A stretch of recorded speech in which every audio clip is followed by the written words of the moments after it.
So hello everyone, this is the spoiler part, the differences part for the episode 3 of Magia Record anime review. Now I'm going to talk a lot about the story that actually happens in the game, so if you don't want to see spoilers about the game story, go away now. Otherwise, let's head right in.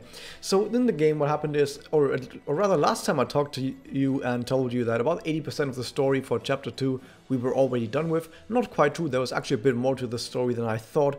First off, we start with Iroha talking to Momoko. This is right after the end of the last bit where Kaede got taken away by the Uwasa. Reina went away and Iroha tried to find out where Kaede was. So Iroha tracks down Momoko and tells her about the rumor and that Kaede has been taken, and Momoko is like, oh man, it sucks that Kaede has been taken by a witch. Yes, witch, because I don't believe you about rumors. Rumors aren't real, Uwasa aren't real, what are you saying? Yachio is crazy, therefore everything she says is crazy and rumors don't exist. We're gonna see a bunch more of this as well later.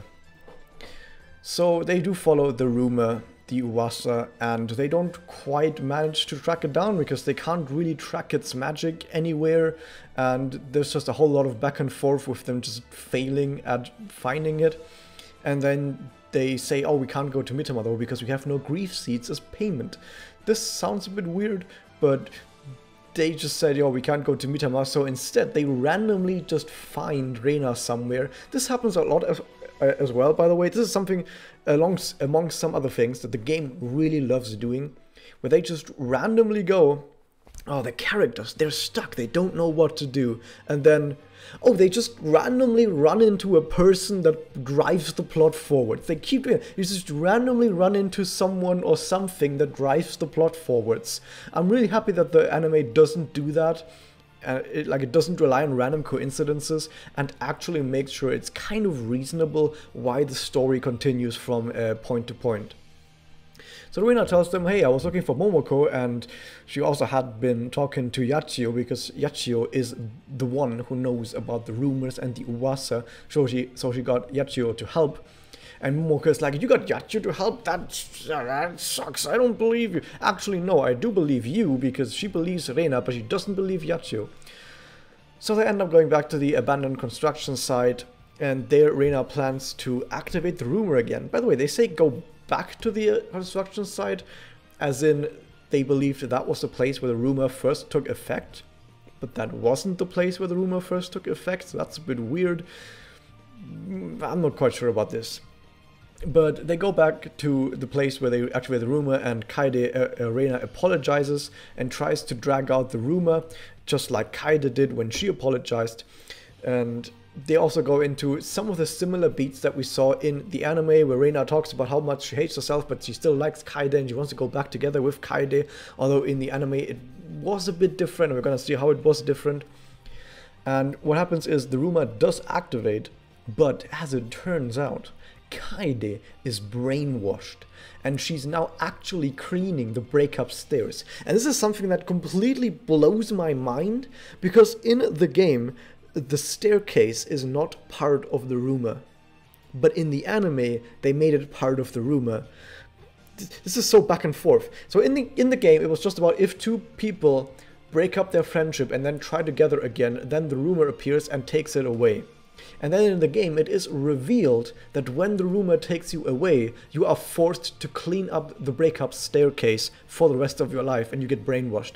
In the anime, they say, okay, the breakup staircase is part of the rumor. You have to etch your name into the breakup staircase and then try to reconcile, and that's what activates the staircase, and then you have to clean the staircase for the rest of your life and you get taken away. But then in the anime, you don't actually have to clean the staircase. I'm gonna go back to this later, but it seems like both of these plot points were just thrown across each other, and none of the two versions, like neither the game nor the anime, has a coherent narrative regarding the rumor, which is so weird to me. But we're gonna get to that, back to this later as well. So Kaede is brainwashed, and Reina is unable to fight Kaede, because of course you can't fight your best friend that you're also romantically interested in. Reina, it's real.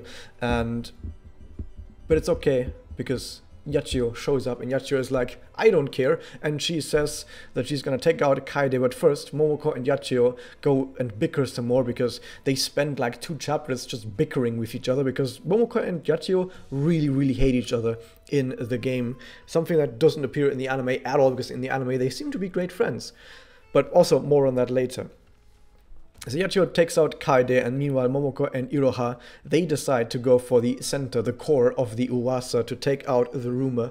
They still kind of think it's a witch, but at the same time they're like, whatever it is, we're gonna have to fight it. So they also notice that the labyrinth for this thing doesn't really look or feel like the labyrinth for a normal witch, so they're already hinting at, okay, this is something else, this is not what we're used to.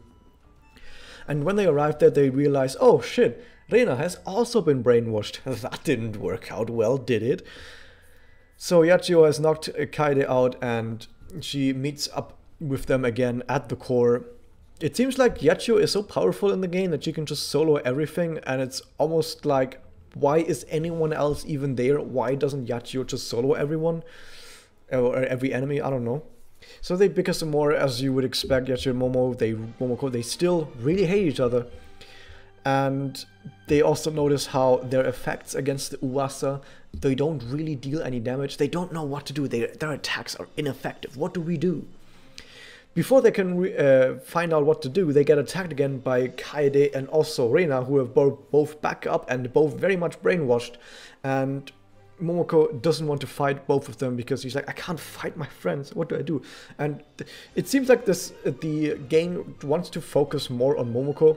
Now the anime focuses a lot on Reina. It seems like Reina is the central focus of this entire arc, while in the game it's more about it focusing on Momoko.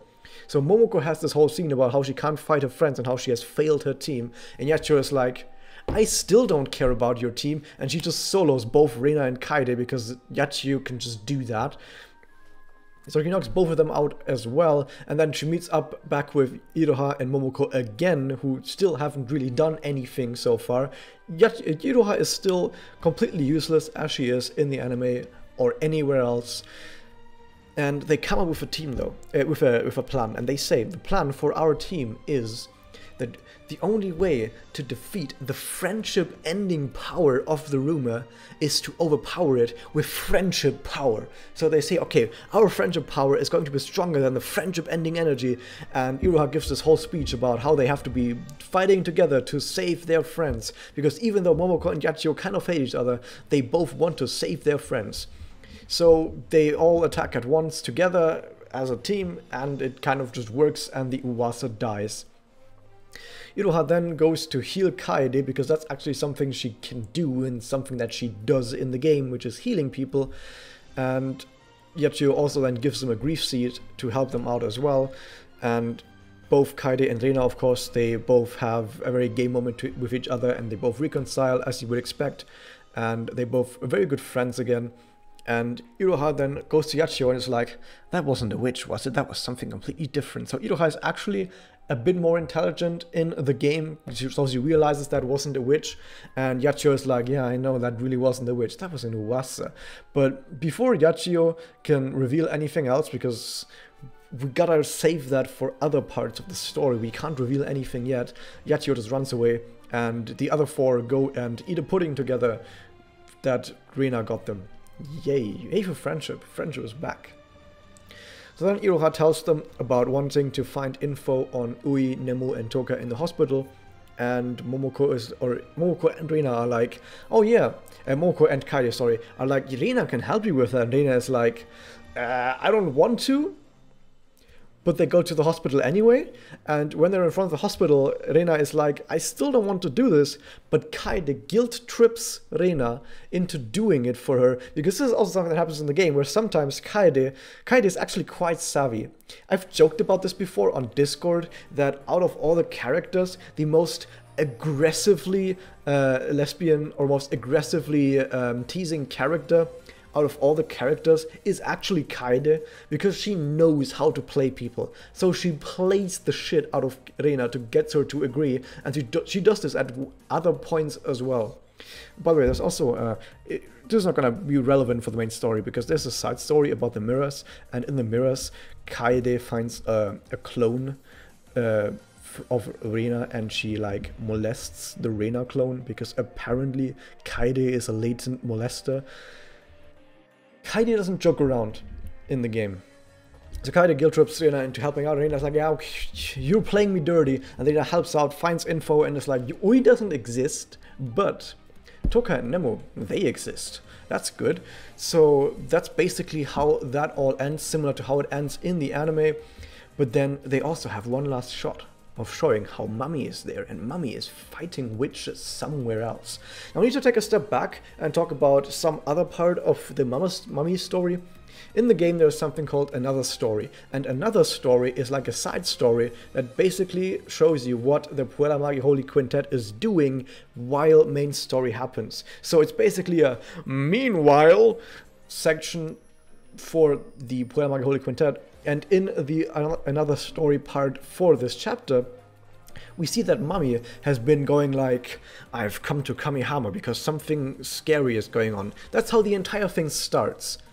So in the anime, they show you about, I'm going to talk about this again later, but in the anime, they have a scene for this, but in the game, what they show you in the game is just that Mummy goes, something's weird going on, and she talks about how there's no witches in Mitakihara or in Casamino, or some other cities in the vicinity, because apparently in the anime land for this game, there's like 20 cities that all have millions of inhabitants, like really close to each other in like 5 minutes of walking distance, whatever. And she's like, okay, there's no witches anywhere, but there's tons of witches in Kamihama. Something fucky is going on. And that's basically the whole reason why she's even in Kamihama in the game. It's really random because there's also another thing that the game keeps doing. I talked earlier about how the game loves to just have random coincidences move the plot along whenever characters don't know what they do.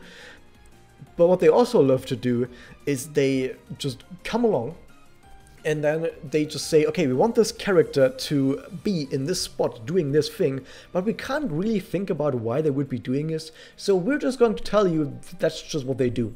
We're just going to tell you Mummy is in Kamihama because of some stuff going on, but we're not going to really elaborate why or how or go and try to explain it in any way. They just go, yeah, she's there and she's doing it, whatever. Just move on. Just don't ask questions, just move on, okay? The game loves doing that all the time. So yeah, that's what the game loves to do, but now let's continue on with what the actual anime does in all of this entire story arc. So there's actually some stuff that they're bringing up that wasn't actually present in this section of the game story, but something that was brought up in an earlier part. So for example, at the very beginning of the anime, we see the scene, or a scene, of Toka and Nemu in the hospital with Ui there, and this is something very similar to what happened at the beginning of chapter 2, so we're going back now to something that we skipped earlier. And there is a scene here now where Toka talks about how intelligent she is, and she accidentally lights some books afire, and then Toka and Nemu break up. So this is similar to the scene in that in the game scene, they're both playing chess, and I think it's chess at least, and Nemu wins and is about, I love it when people that are so smug about winning lose, and that's when they end their friendship. And I like this, what they did in the anime a lot more, because it's a lot more visually impressive. If it was just both of them playing chess, that would be boring to look at. But having this weird CG with billions of books and probably Kanbaru swimming nakedly in those books somewhere, and then having them go up in a flame, that looks visually more impressive. And it's not just about people looking at this and going, oh, it looks nice. This is also about something that is visually impressive will also stick in your head a lot more. If it was just the two of them playing chess, you would forget about this rather quickly. But if it is something about a little train or whatever that thing was, tooting around and then lighting something on fire, because it's visually more impressive, it's more likely to stick in your head a lot longer. So that's something that I also like what the anime does, is where they make sure to actually make use of the medium of anime to make it so you do remember stuff for longer. They do something similar later as well. So now that we have established that Toka and Nemu exist and hate each other and they end their friendship all the time, so we once again have this parallel of Toka and Nemu with the Uwasa. I mean, they created the Uwasa anyway, so that's basically the anime hinting at you, as well as the game also both hint at you that this is indeed what's going on. We also see something that you can infer from this scene about Toka is that Toka herself sees herself above humanity, because she talks about, yeah, these other humans, they don't know how smart I am. And you can also see that despite all of that, despite how smart she thinks she is, she causes great misfortune, but doesn't really care about it, and she's kind of smug about this. So in case you don't know about this, out of all the characters in the entire game, Toka is easily the most hated character. She's the only character in the entire Discord that has an emote of her sitting in a trash can because everyone wants to slam dunk the loli into a trash can. That's basically the reason why, because she does stuff like that. She's smug about being so super intelligent, then causes misfortune, and then it's like, I don't care. Next up though, we see that it is the next day for Iroha, and for some reason, I don't know why, they apparently didn't do anything and wasted an entire day after Kaede has been kidnapped. Why? Like, you would think that if Kaede gets kidnapped, they immediately try to help her, like they did in the game. In the game, they immediately went, we gotta go to Yachiro, we gotta go to Momoko, we gotta assemble the team, we gotta get everyone together, we gotta try and figure out how we can help Kaede, and they waste no time. But here in the game, apparently, in the anime rather, here in the anime, an entire day has passed, and they, I don't know what they did. We don't know if they tried to help Kaede and failed. They later just go, oh, we wanted to help her, but we kind of are stuck at trying to recreate the rumor thing happening. I don't know. It seemed like they didn't do anything for a day, just went to bed and it's like, oh, well, don't worry, it's all gonna be fine until tomorrow. We know how much Momoko values everyone's friendship and everyone sticking together, so I would think that Momoko would get everyone to help out for the entire day, for the entire night, up until the next day. And you could be like, oh, but she has got like ruffled up hair. Maybe she actually did stay up the entire night trying to help Kaede. And I just want to mention, why the fuck, if that's the case, don't we see any of that? Because that would be something that would be really great to see. If Momoko really stayed up through the entire night trying to find Kaede, that would make for an amazing scene. That would make for such a great scene for something that's supposed to be as dramatic and tragic as this story. But we don't get any of that, and the thing is, you could be like, okay, well, if they don't show it, then at least they can hint to it. But the only hint we get to it is the bed hair, the hair down. If they at least hinted at Momoko being like sleepless and she being like, I didn't get any sleep, and maybe you see some rings around the eyes, maybe something like that would have helped. But it seems like she's completely chill. If anything, the anime hints at her just having bed hair or having her hair down for no particular reason. It's just something that she does. We assume that it's just normal that early in the day she's got her hair down and then she gets it combed by Mitama. It seems normal. We don't even get any hint that maybe she did stay up all night. She only goes to like, hey Reina, did you go to school? Reina's like, yeah, I did. So apparently there is some mental distress going on, but only a little. Like I said this earlier on in my review, like my normal review as well, that it seems like all the intensity and immediate danger that happened from the cliffhanger just sort of gets sidelined, and instead they're just chilling, basically. I'm not sure. Anyway, they do go to Mitama, which in the game it was described as just some abandoned building. I don't actually think that they tell you what sort of building it was that Mitama has made her camp in, but here in the anime they show you it is a cinema.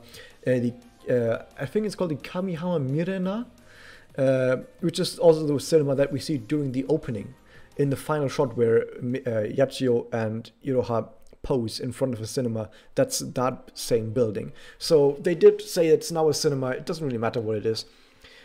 Also, for some reason, Mayu is in there. Mayu doesn't appear at all in the game at this point. In fact, she doesn't appear at all in the main story, I think. Maybe in Chapter 8 she does. I'm not quite sure, actually.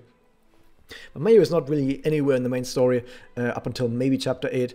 So they just decided, some people like Mayu, so we're just gonna randomly have Mayu in there, which is fine. We're gonna see later on a cameo by Sayuki as well. We already saw a cameo by Ren, and I actually quite like this, because we know that since these characters are not main story relevant, that there's no reason for them to be in there, because we would have to give them an entire scene.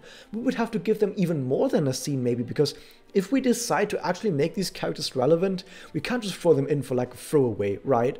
So instead they say, okay, no, these characters, they aren't relevant to the main story. They really aren't. But we can at least kind of show their face and have them like be tangentially around at the edge of a scene.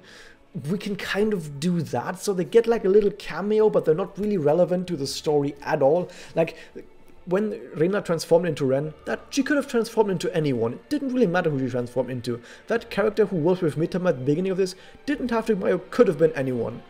But at least it's someone that we know and not just a random faceless person, and they're like, okay, you wanted some Mayu, here's Mayu. Sure, fine. That's great.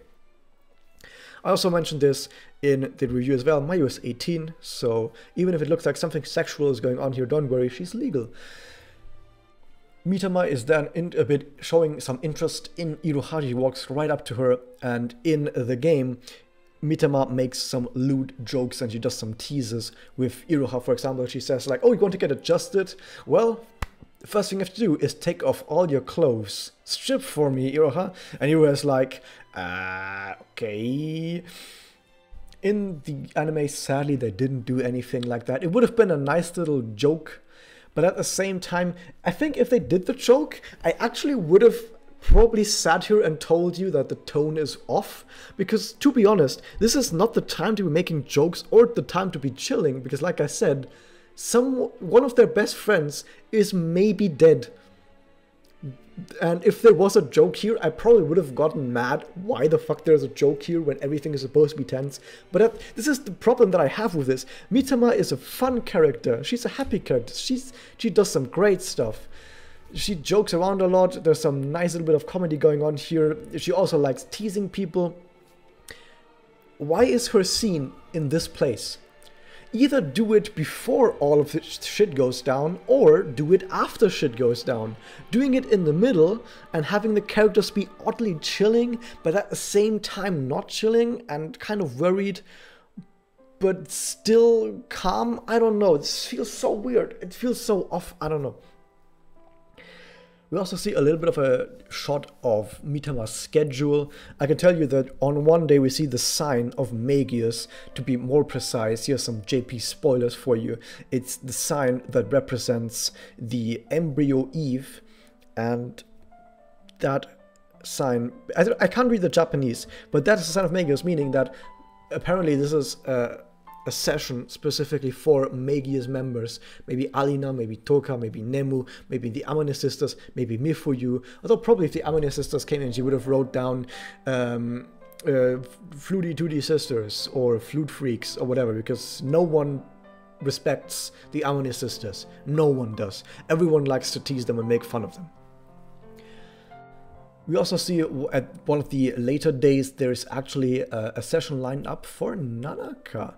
So Nanaka might not get a cameo, but she kind of did already because her name is on the list. So you can, all the Nanaka fans out there, Nanaka is in the anime. Got him. I do wonder though, Momoko then said she invited Yachio over. And once again, I wonder, if it's that important to get Kaede back, which it should be really, really important to get Kaede back, why did you wait an entire day to invite Yachio, who Momoko says she knows has information on the rumor? She knows Yachio has information on the rumor. Why did you wait an entire day with this? I keep bringing it up because I already brought it up multiple times earlier, but this is such a big thing that they basically said we're going to wait an entire day for this. And I think the reason why they actually did say, or did make it so an entire day has passed, is because they wanted to show Toka and Nemu. At the end of this episode, Rena is going to go and get information from the hospital. The only information that Rena can get is about Toka and Nemu. So the anime needs to make sure that we know about Toka and Nemu. Although it could also have rewritten it to say that Iroha might know the room where Ui stayed in, and then Rena goes, I didn't find an Ui in that room, but it showed that there was a Toka and Nemu in that room. And then Iroha goes, oh, what? Toka and Nemu? Oh yeah, I remember that. And then she remembers Toka and Nemu. That could have happened this way, but instead they decided, no, we want to make sure you know who Toka and Nemu are before the scene. So we're just going to have another dream sequence. But in order to have another dream sequence, Iroha needs to be at home in her bed. And the only way she's at home in her bed is if another day has passed. So they just have another day pass, so that she can remember Toka and Nemu. And this is... I really don't like this. But hey, at least Mitama brushes Momoko's hair, which is great. In the game it is kind of hinted at that Momoko... Or not hinted at, they basically tell you that Momoko is Mitama's personal protector, her personal guardian, who helps clear the area of witches because Mitama herself can't fight. And they don't really mention this at all in the anime, but by showing that Mitama just casually brushes Momoko's hair and makes her hair, and Momoko doesn't really react to it at all, meaning that it is normal. They kind of do hint that Momoko and Mitama have a rather close personal relationship. They actually are kind of a ship, like a fanfic ship, I mean, the two of them. And it's nice to get a little bit some of that in the anime as well.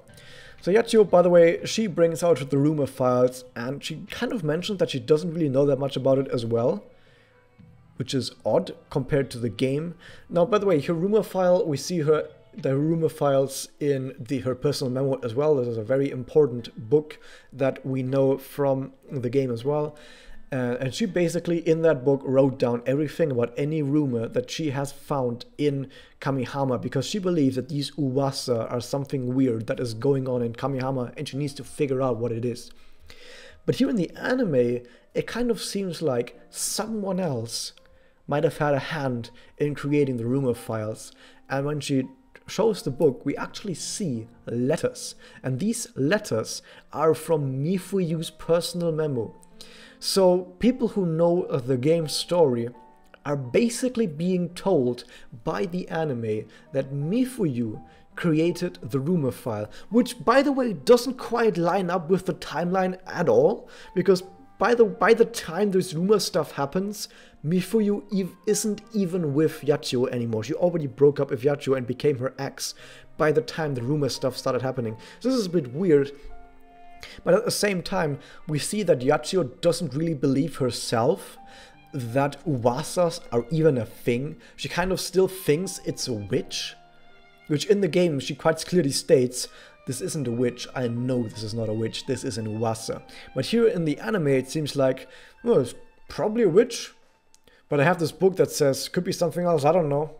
She sort of just shrugs at it, she shrugs it away. So the timeline with the rumor files being created by Mifuyu, if the anime is sort of hinting at that, doesn't quite line up. But let's just move on for now. Yachio then tells everyone that she doesn't want to team up together with Iroha because Iroha is weak. And everyone brings up that, hey, you could just have her adjusted by by Mitama. And also, she bickers a bit with Reina, because in the game Yachio keep bickering with Momoko, and I guess they wanted to still have some bickering going on, so they just go, whatever, Reina is there and she doesn't like it or whatever. But they do sort of talk about adjusting just for a little bit. They sort of brush over this very quickly, which is a bit odd that they do have all of this happen at Mitama's place. They bring Mitama into this, they bring adjusting into this, but then they only talk about this for just a few seconds. The actual adjustment part of this is so quick, and they don't even show the actual adjustment. They also kind of show that apparently the adjustment is what makes people able to connect. Now, connect is a game mechanic that you do in a battle. Has no relevance to the story. in no story beat whatsoever is a connect even mentioned. But in here, while they don't call it connect, you do see a card that flashes up where it is written out connect in katakana. So they do basically tell you in the anime, adjustment allows you to connect. And that's really good because it makes you stronger. We're going to see later in the episode if that actually makes us stronger. So now that Iroha is apparently getting adjusted, Yachio is like, yeah, whatever, I'm fine, but you don't want to stay weak, you want to become strong, because when you are weak, you sacrifice other people for you, which game people know is a reference to how Yachio has had many people around her die because she wasn't strong enough to protect them. I'm wondering how many anime-only people picked up on this being referenced to Yachio herself.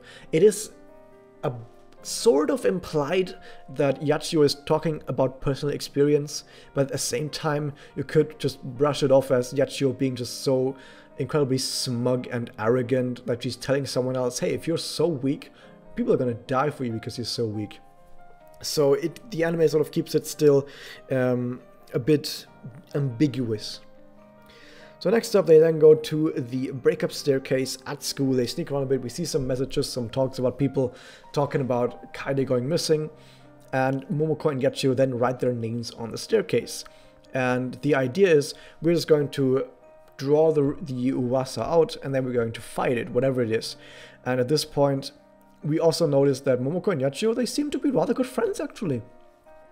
Not like the game where they absolutely despise and hate each other and Momoko basically thinks Yachio is the devil and wants to kill everyone. Okay, maybe not quite that much, but she still absolutely despises Yachio in the game. But here they seem to be rather good friends actually. It seems like there's no bad blood between them. It's not like they had a completely life-changing breakup before. Let's just assume that didn't happen. So then we get transformations, and like I said in my earlier review, I don't really care much about transformations, but let's still talk about what is different.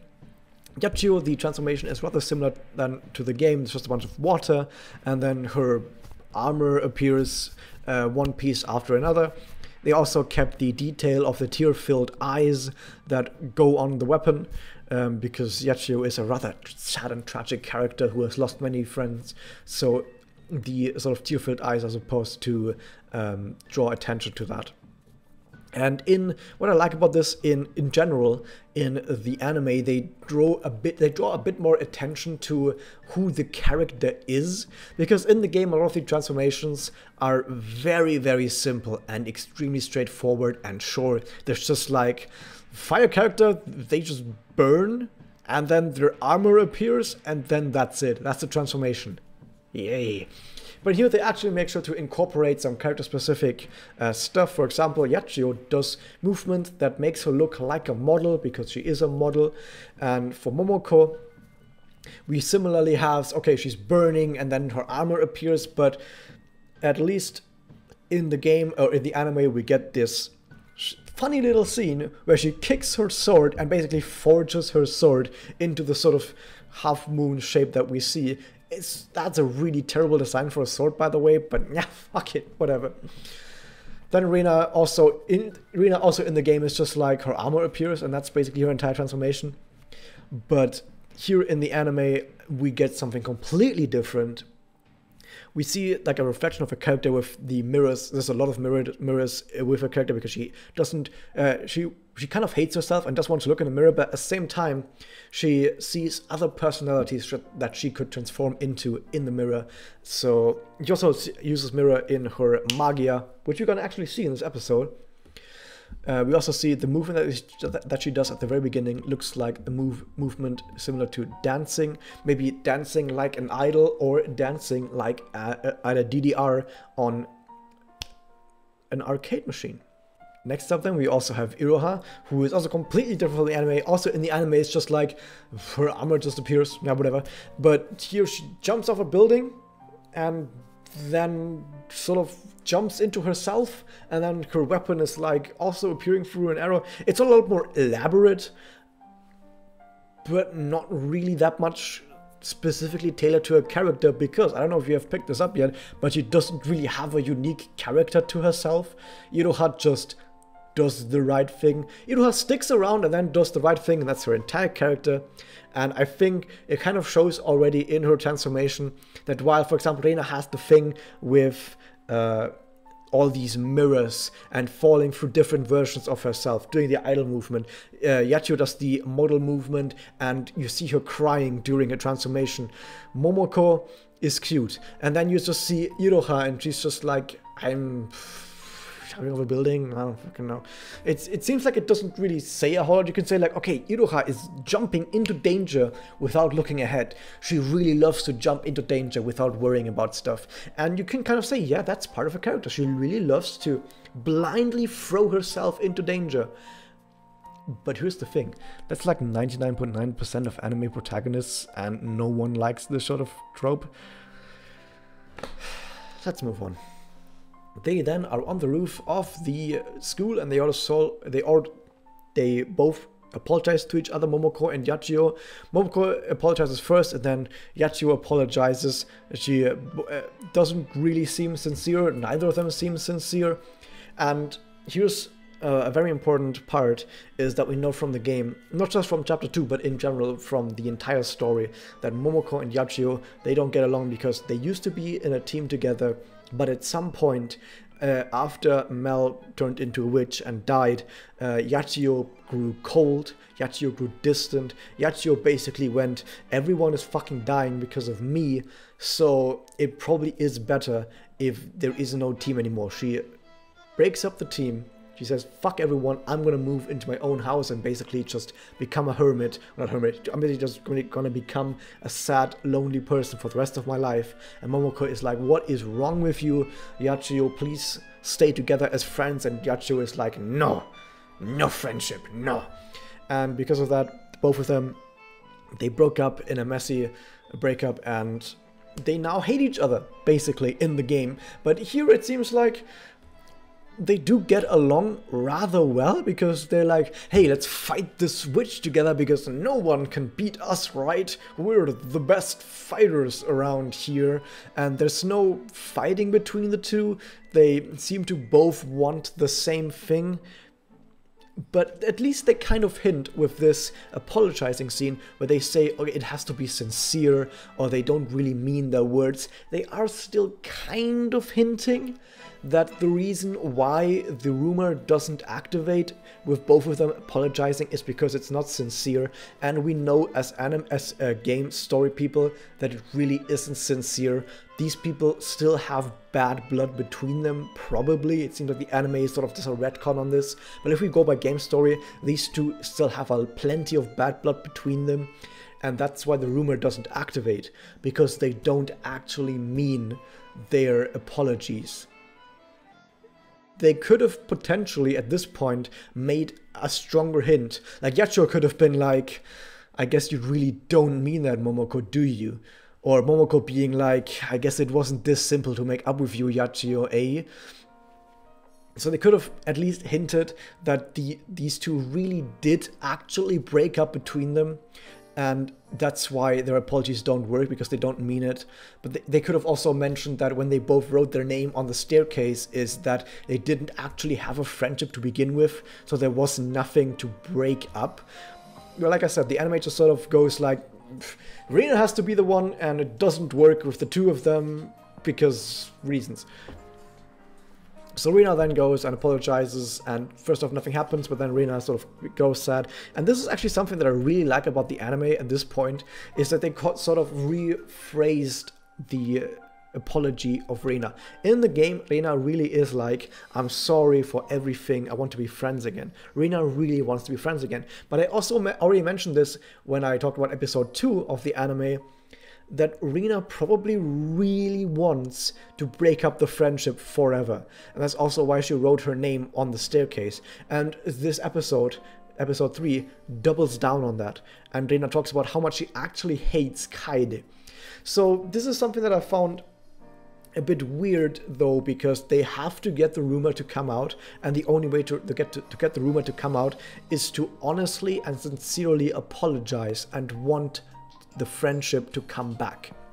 But then Rena also, while she's talking about her innermost emotions and she's talking about what she really thinks about Kaede, she still talks about how much she doesn't actually like Kaede, because Kaede, on one hand, draws attention away from her. This is something that happens in her Megoka story, in her Mahou story in the game, where first off, it was just Momoko and Rena being a team, and Kaede only appeared later, and Rena grew jealous of Kaede because Rena thought that Momoko was only paying attention to Kaede and not to Rena. Rena was like, Kaede is taking Momoko away from me, because Rena is like low-key gay for Momoko, but she's also low-key gay for Kaede in a sort of tsundere kind of way. And her affection to Momoko is a bit more yandere. It's really weird in the game. But she grows jealous and doesn't want Kaede in the team, and only later she goes, I've been a sad person, I'm really sorry for being so angry. Kaede, become my servant. We see this later as well, by the way. And so this is the relationship that we kind of have with Rena and Kaede. Of course we know that Rena really loves Kaede and she's a tsundere for her. But I still find this amazing that the anime does sort of draw attention to this part of Rena and Kaede's relationship, that she is jealous of Kaede, that she does see Kaede as someone who's just too pure, too saintly, someone who creates a lot of trouble for Rena by just being so different from Rena, by someone who likes to apologize, someone who always sees faults with themselves and is trying to resolve these faults by talking to her friends, while Rena just sort of crawls back into her own room and continues to hate herself. So while Rena talks about this, and she talks from the heart, and I still do think she really means it when she says that she doesn't actually like Kaede in that way. It's more of a love-hate relationship. Don't worry, I still ship them, but I still think that she does actually kind of hate Kaede. And that still somehow activates the rumor. In the game it made a lot more sense why the rumor activated, because she did have a heartfelt apology. But in the game it's a bit more... it's not quite as straightforward why the rumor actually activates. Because like I said, she does hate her, but at the same time, she also says something like, I want you to come back, I want to apologize, and she didn't want this. So she does backpedal on some of the breakup, on the breakup basically, but she still says she doesn't want to be friends. So it's a bit wishy-washy, it's a bit of both, but it does kind of somehow activate the rumor still. I guess the rumor was like, I don't know what the fuck you want, Rena, but I'm just gonna activate anyway just to make you happy. So the rumor activates, and what happens at this point is that the Uwasa just sort of sprouts up into the air, while in the game the rumor was more aggressive and trying to take people away and trying to capture people, and here it just sort of appears and doesn't do anything at first. Okay. The barrier is also pretty much out in the open, while in the game it looked more like it was a labyrinth, similar to a witch labyrinth, where it was kind of like a pocket dimension. But instead of being a pocket dimension, it actually looks like something that is out in the open, that any magical girl who is around in that area could potentially see if they looked up at it. Now comes the Rena vision, the Rena sequence, and I talked about this before in the Discord, that I think this is not the right spot to put this, because this vision is purely about Rena. And you could say, well, if it has to do with the rumor, why isn't the vision more about Kaede and Rena's relationship together with each other? Maybe also about Rena's relationship with Momoko. Why is this vision not more about friendship? Because it's the friendship ending rumor. So if this vision was brought on by the rumor, why is this vision not about actual friendships? Why is this vision purely about how Rena sees herself? Also, why the fuck is Iroha in there? Why is Iroha in this vision? I don't know. No one else is in that vision. But apart from that criticism, I still really love the way this looks and sounds and feels, and the tone and the atmosphere, just from a cinematographical style. If you can even call it cinematography, if it's an anime, I would still call it cinematography. It is absolutely fantastic. in this scene. I really love the scene. I just think it's really weird how it's supposed to be happening in this specific point in time. But anyway, what we see in this vision is we have a cameo of Sayuki, or Sayu is her, as the way Rina calls her. And we get a lot more insight into Rina, and they kind of basically tell you the Maho Shoujo story for Rina, where Rina, as I mentioned earlier, whenever she has problems, she sort of just tells everyone to go fuck themselves and then just heads back into her room and watches some more videos of Sayuki. And she really kind of, on one hand, she likes living like that, but on the other hand, she's very depressed about it. She hates herself. She doesn't want to be herself. She wants to change. She wants to become someone else. And she transforms into other people while voicing all of these opinions because she doesn't really feel okay in her own skin. I talked about this also in episode 2 review. But while she's voicing all of it, at the end of this, she suddenly hears the voice of Kaede, and she breaks out of this vision together with Iroha, and Kaede is just fine. In the game, and even in the anime, or not even in the game. In the game, they just go like, okay, Kaede was taken away. We didn't know what happened to Kaede. In the anime, we also didn't quite know what happened to Kaede, but we already were told that Kaede was forced to clean the stairs for all of eternity, which she did in the game, but not in the anime. So the anime has the correct setup, but doesn't follow through on it, and just goes, Kaede's fine. She's just there. Why is Kaede not in any distress whatsoever?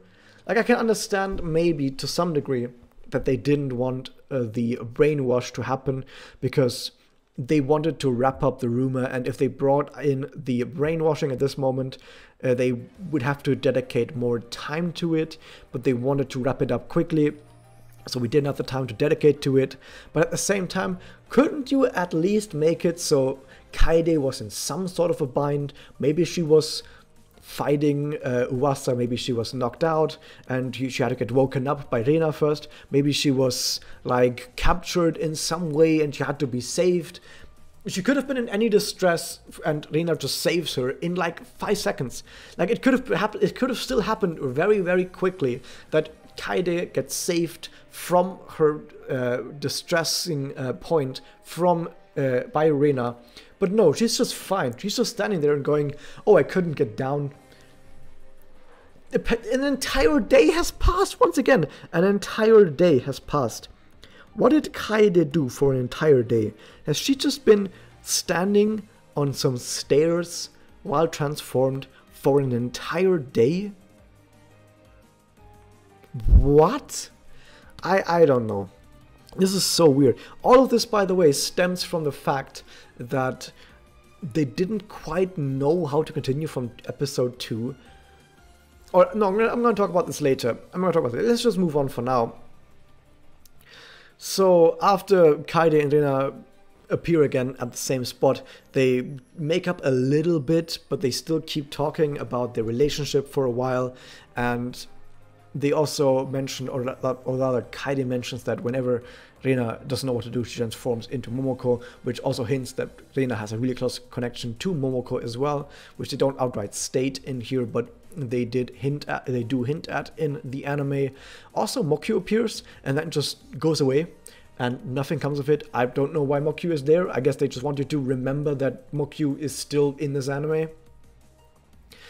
They also then fight a bunch of breakup lock rumors. These breakup locks I mentioned in episode 2 review, where I talked about how the actual rumor minions look different. And it turns out the humanoids that we saw in episode 2 were not quite supposed to be the breakup lock rumor that we see now. It's just something else. So the Uwasa has, I guess, either 2 types of minions, or maybe this is sort of a representation of the Uwasa-san, of the rumor spreader in another form. It's quite mysterious in that we don't know what exactly those humanoids were now, because we just assumed it was a redesign of the breakup lock. but now we see, oh no, the breakout box still exists. So now we're not quite certain exactly what those humanoids were, other than they were kind of part of the Uwasa to some degree. Then afterwards they fight the small rumors and they fight the Uwasa, and a whole bunch of fighting is going on at this point. And as we see, Iroha is still absolutely god-awful at fighting, and she can't do shit because Iroha is apparently terrible. Kaede then says it's kind of okay for Rina to be an asshole and to be as miserable of a person as Rina is, because she still wants to be friends. Even despite everything, she still wants to be friends. So while in the game it was also Rina trying to become friends again, here in the anime it's more like it's basically all just Kaede wanting them to go back together, and Rina just gives in. Rina is sort of like, well, if you want to be friends that badly, I'm just gonna say, okay, we can be friends again. Okay. So Kaede and Rina connect after Yachio and Momoko have done some attack, and the connect does the following. First off, Rina uses Infinite Poseidon that we also know from the game, and then after Infinite Poseidon we then see Kaede's Magia, Judgment Earth. And both Infinite Poseidon and Judgment Earth both destroy the Uwasa, and everyone is fine again because that was pretty powerful. Then Kaede and Rina reconcile, and everyone is fine again, everyone's happy. And they do the joke with Rina calling Kaede her servant that happened in Rina's MSS, and I think also at the beginning of Kaede's MSS. But in here they just sort of throw it in. Because they really liked the joke apparently, so they didn't want to pass it up. We then see that Yachio had no idea that that was an Uwasa. She was sort of like, that's weird. That wasn't a witch, was it? Huh? So she really doesn't know. And then she brings up, maybe that wasn't a witch. Maybe that was something completely different. While in the game, it was actually Iroha that realized that that wasn't a witch.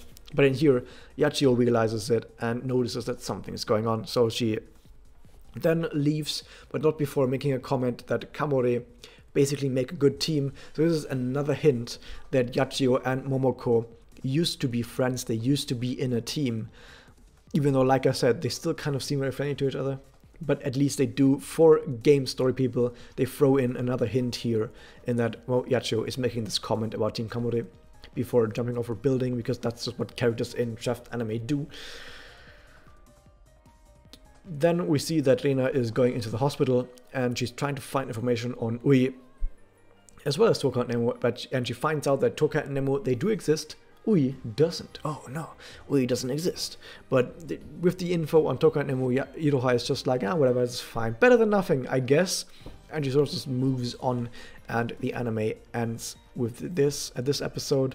However, after the ending, we then see a scene of Mami talking to Kyubey, and Kyubey is like, oh, I can't enter Kamihama because I go unconscious if that happens. Now in the game they don't actually tell you why Kyubey can't enter, or they don't tell you how. I mean they do tell you why later in the story, but for now they tell you more about the details of what happens if a Kyubey tries to enter, because that's not what they tell you in the game. They don't tell you what actually happens, like the practical reason why Kyubey can't enter, but here it's like, oh, they go unconscious. Oh, interesting.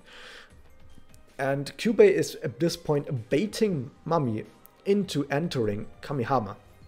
In the game, like I said, Mami just sort of goes, Kamihama is weird, and all of the witches from the surrounding areas for some reason are going to Kamihama, so I'm gonna go to Kamihama. That's basically it. But here, Kyubey straight up baits her. Kyubey says, there's someone in the city who is drawing in witches and monopolizing grief seeds, and you know that Mami is super duper righteous and always wants to do the right thing. Mami is like someone who would tattoo the word justice onto their forehead. So she's like, someone is trying to monopolize grief seeds and take witches away. I can't have this stand. By the power of Mami Tomoe, I will bring justice. And Kyubey is like rubbing his little paws. It's so easy to play Mami. All you have to do is make her believe in justice and you can control her. Ha! Isn't that easy? So Mami sort of agrees with going into Kamihama and gathering information, and that's the end of that. So that's basically all the differences between the two, and I brought up a lot of times how I thought in episode 2 how it made a lot more sense, that everything was a lot more straightforward. They tried to cut something out. This is something that I mentioned earlier that I want to bring up again now, where initially when I watched episode 2 and then did the review for it, I thought they're going to make the chapter 2, the arc for chapter 2, the friendship, the breakup staircase. They're going to make that arc a lot more simple and straightforward and focus on bringing Kamore into this, which is what they did in episode 2. Episode 2 was all about bringing Kamore into the anime, introduce everyone to them, and then they ended up with the Uwasa. So I thought that they did a pretty good job with that. That's exactly what they needed to do. Take away some of the other characters at this point, worry about this arc in a standalone way, and then after the arc, that's when you can bring in more characters, that's when you can continue the plot, but just at least make sure you get this arc right. That's what I thought after episode 2. Now with episode 3, it seems like they kind of backed down, they doubled back and went, wait a second, we skipped characters and scenes that we had in the chapter, but we need to bring that stuff in right now, right? So after me praising them, that it's great for them to do it, they then go, actually we aren't doing it. Here's the stuff that we skipped. That really rubbed me the wrong way, because I thought that they're going to wrap up the rumor. They're going to start where the cliffhanger went off. They're going to have Iroha run around together with Rina trying to find Kaede. They're going to recruit Yachio.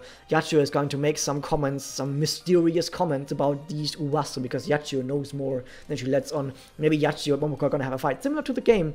And then they're going to find, then they're going to trigger the rumor again, fight the Uwasa, and then they're going to be fine again. Maybe they could have a bit of a brainwashing.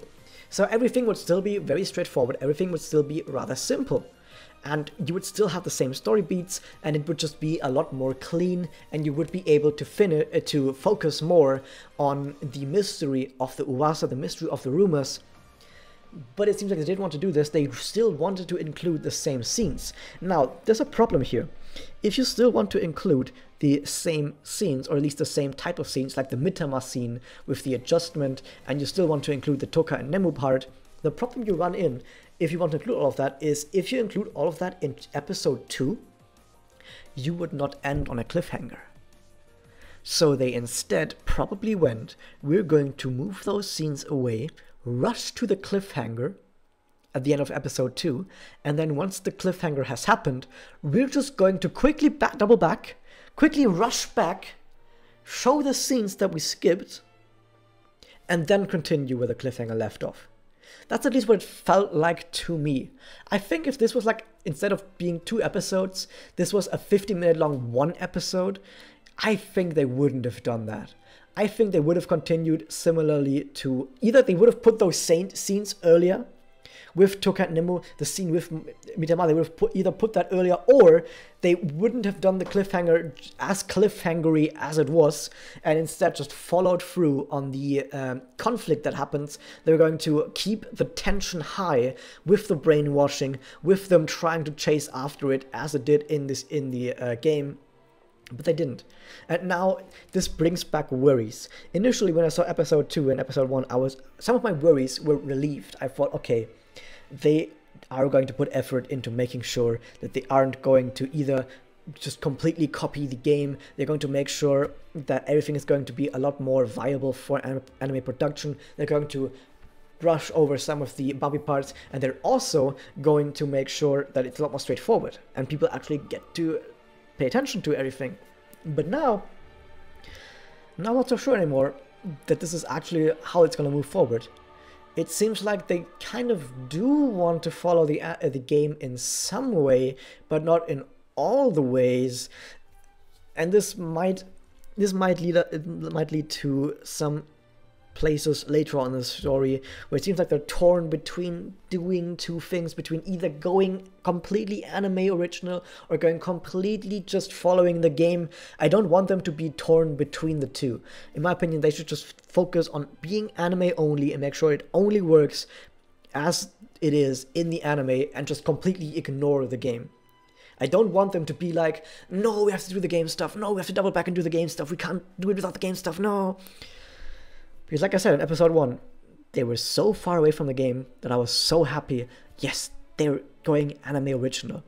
But now with them doubling back to the Mitama scene, with now doubling back to the Toka and Nemo scene, I'm like, oh no, did we really have to do this? Why couldn't we continue from the intense point where we're at with the cliffhanger? Why did we have to completely destroy our tension that we had? But anyway, that was basically most of what I want to talk about, if not all of what I want to talk about. If you enjoyed this and you want to see more, I'm sorry for being really long-winded with this one, but this was a really tough one to do because there was a lot of stuff to talk about. There were a lot of differences, a lot of ways how this diverged from what we've seen with episode 1 and 2, and I really wanted to get my thoughts and emotions out of it on this one. But if you want to see more on this, leave a subscribe for more Magia Record content. And we enjoyed this, and I'll see you guys next time.